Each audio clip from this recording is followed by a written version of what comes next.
શાંત ચિત્તે આનંદ મુદ્રામાં શયનાધીશ શ્રી હરિનારાયણ ભક્તોની ભીડ હરવા હંમેશા તત્પર હોય છે અને એટલે જ પ્રત્યેક એકાદશીએ સાધુજન હરિનારાયણનું ધ્યાન ધરી તેમની આરાધના કરી આભાર વ્યક્ત કરે છે. તો આજે મોહિની એકાદશી પર આપણે પણ શ્રી હરિનું સ્મરણ કરી જાણીએ મોહિની એકાદશીનું મહાત્મ્ય. જ્યોતિષાચાર્ય ઉર્વિશકુમાર પંડ્યા પાસેથી.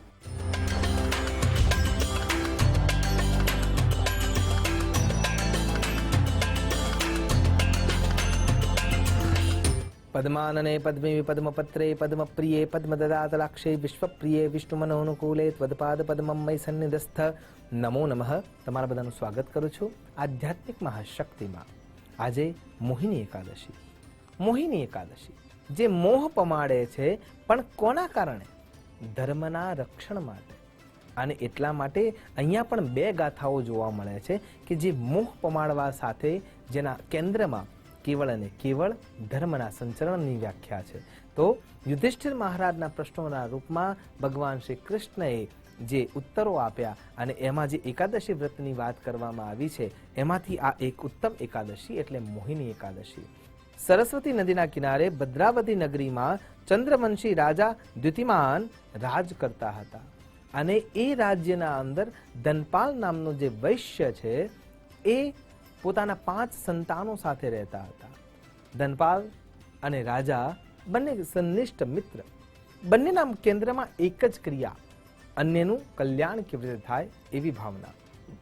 ધનપાલ શેઠ દરરોજ સુયોગ્ય વ્યક્તિઓને દાન આપતા, બાવડી બનાવડાવતા, સરોવર બંધાવડાવતા, પક્ષીઓ માટે પંખી ઘર બંધાવડાવતા અને અન્ય જીવાત્માઓને સુયોગ્ય રીતે વ્યવસ્થા મળી શકે એટલા માટે વિવિધ પ્રકારના વૃક્ષો એટલે કે જંગલોની વ્યવસ્થા કરતા, ગરીબોને દાન આપવાનું કાર્ય કરતા, ભૂખ્યાને ભોજન આપવાનું કાર્ય કરતા.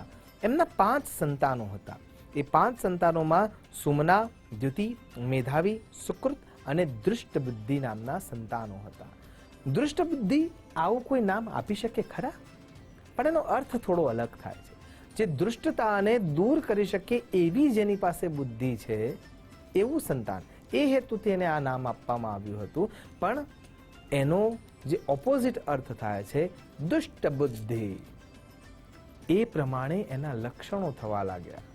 કેમ કે એને સત્સંગની જગ્યાએ કુસંગ મળવાની શરૂઆત થઈ અને કુસંગ મળવાના કારણે થઈને ધીરે ધીરે એ તમામ પ્રકારના ખરાબ કાર્યો કરવામાં લિપ્ત રહેવા લાગ્યો.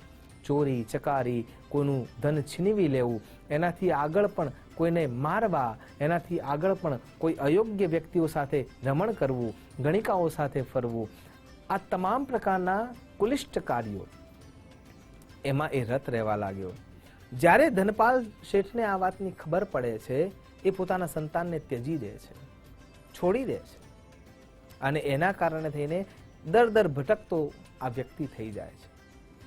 એના પુણ્યના પ્રભાવે એને તમામ પ્રકારની વ્યવસ્થા મળી બાલ્યાવસ્થાથી યુવાવસ્થા સુધીમાં.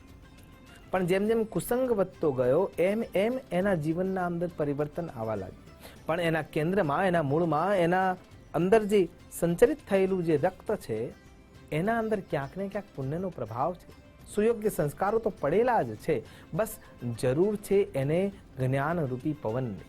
અને એક વખતે આ દુષ્ટદ્યુમ્ન જે દુર્બુદ્ધિ છે એ ધીરે ધીરે કરતા જંગલમાં જતો રહે છે. કેમ કે ગામના તમામ વ્યક્તિઓ એને ઓળખી ગયા છે કે હવે આ ખરાબ થઈ ગયો છે, એટલે એનાથી બધા ચેતી ગયા છે. અન્ય જંગલમાં જઈ રહ્યો છે, શિકાર કરીને ખાઈ રહ્યો છે, પશુઓનો નાશ કરી રહ્યો છે, પણ મનમાં ક્યાંક ને ક્યાંક ક્ષોભ છે. કેમ કે હવે એકાંત મળી રહ્યો છે. જ્યાં સુધી જે કુસંગી વ્યક્તિઓ હતા એના સમાગમમાં રહેતો હતો ત્યાં સુધી એને પાસે વિચારો કુલિષ્ઠ હતા. પણ હવે ધીરે ધીરે એને એવું સમજાય છે કે હું આ શું કરી રહ્યો છું.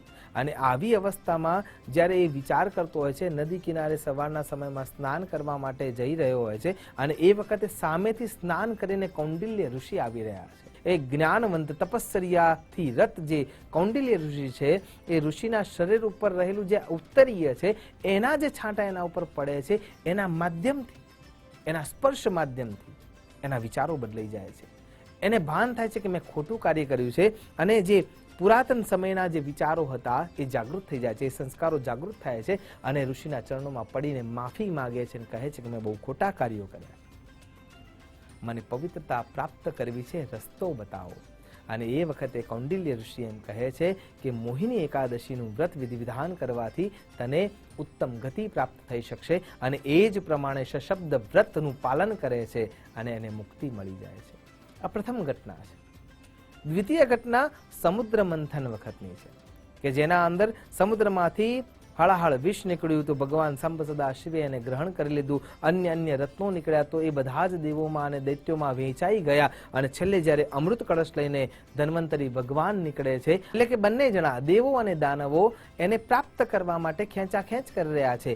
પાલન પોષણના નિયમને ધ્યાનમાં રાખીને ભગવાન મોહિનીનું રૂપ ધારણ કરે છે, પોતાની માયાથી મોહ પમાડી રહ્યા છે. અત્યંત લાવણ્યયુક્ત ષોડશા રૂપે ભગવાન સ્ત્રીનું શરીર ધારણ કરે છે. અને એ વખતે દૈત્યોને એમ કહે છે કે આ કળશ મને આપી દો, હું મારા હાથથી તમને પીવડાવીશ અમૃતપાન.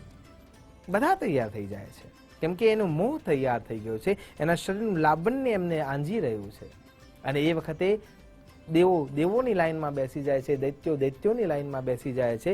પણ દેવોને બૃહસ્પતિ મહારાજ એમ કહે છે, એમના ગુરુવર્ય એમ કહે છે કે એમના ચરણોને જોવો, જે સ્ત્રી રૂપે મોહિત કરવા વાળી જે મોહિની છે એના શરીરને નહીં, એના ચરણોને જો તો એમને ખબર પડી જાય છે કે આ કેવળ ભગવાન શ્રીમન નારાયણ છે. કેમ કે ભગવાન પૂરેપૂરું શરીર બદલી કાઢે છે પણ પોતાના ચરણોને એમના એમ રાખે છે. એમ જો આપણે પણ જીવાત્મા રૂપે ભગવાનના ચરણોની સેવના કરીશું તો સદૈવ ઈશ્વર આપણા ઉપર કૃપા કરનાર બનશે. કેમ કે ગંગાજી ત્યાંથી પ્રગટ થયા છે. તો મોહ પમાડી અને દૈત્યોને એમને જે માગ્યું, કેમ કે સમુદ્ર મંથન થઈ રહ્યું હતું એટલે સમુદ્રમાંથી જે મુખ એમને નાગનું પકડ્યું હતું વાસુકીનું, એની જે ગરમી ઉત્પન્ન થઈ હતી એના કારણે એમને ભાન ભૂલવું છે એ દ્રવ્ય એમને માગ્યું. એટલા માટે એક જ કળશમાંથી એમને અપાત્રતાના કારણે થઈને જે વારુણી હતી એ વારુણી આપવામાં આવી અને જે દેવોને અમૃતત્વ આપી શકે એવું અમૃત આપવામાં આવ્યું. અને એ અમૃત પ્રાપ્ત થઈ અને યુદ્ધના અંતે દૈત્યોનો નાશ થાય છે અને મોહિનીના આધારે જે અમૃત છે એ બચી જાય છે. તો આ બંને ઘટનાઓને જ્યારે આપણે વિચાર કરીએ છીએ ત્યારે એમાંથી ખરા અર્થમાં અમૃત શું મળે છે? કેવળ એટલું જ કે જો જીવાત્માને પરમાત્મા સુધી પહોંચવું છે તો મહાત્માની સેવના કરવી જરૂરી છે, એમના ચરણોની સેવના કરવી જરૂરી છે. કોઈ પણ દિવ્ય પુરુષને ગુરુ પર પદ પર બેસાડી અને એમના આજ્ઞામાં રહી અને એ આજ્ઞા થકી જો વ્રત વિધિ વિધાન કરવામાં આવે અને સનાતન સંસ્કૃતિના પક્ષધર બની ખરા અર્થમાં એનું અનુમોદન કરવામાં આવે તો જીવન પરમાત્મા સુધી પહોંચી જાય છે. જીવ જગત અને પરમાત્મા એકત્ર થઈ જાય છે અને ખરા અર્થમાં આપણે મોક્ષાને પ્રાપ્ત કરી મોહક્ષયથી મોક્ષ સુધી પહોંચી શકીએ છીએ. આશા કરું છું શ્રીમન નારાયણની આરાધના કરતા આપણે આપણા જીવનને ઉત્તમતા આપી શકીએ અને ખરા અર્થમાં દેવતત્વને પ્રાપ્ત કરી દેવત્વ વહેંચાના ભાગમાં આપણે સૌ જોડાઈએ એ જ અભ્યર્થના સાથે નમસ્કાર. અસ્તુ સદા શિવોહમ. નમો નમઃ.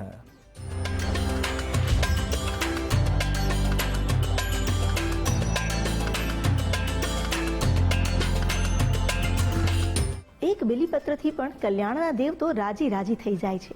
જ્યોતિર્લિંગ હોય કે કોઈ પણ શિવાલય, શિવજીના દર્શન માત્ર પાપ તાપને ટાળનારા છે. આવા ભોળાનાથના પૌરાણિક સ્થાનના દર્શન કરી આપણે પણ ધન્યતા અનુભવી. મોહિની એકાદશીએ હરિહરની કૃપાથી આપણે પણ આધ્યાત્મિક ઊંચાઈઓ સર કરી શકીએ એ જ પ્રાર્થના સાથે હવે કરીએ આજની આ કડીનું સમાપન. પણ ચિંતા ન કરો, આવતીકાલે ફરી મળીશું અને આસ્થાના પથ પર આગળ વધીશું.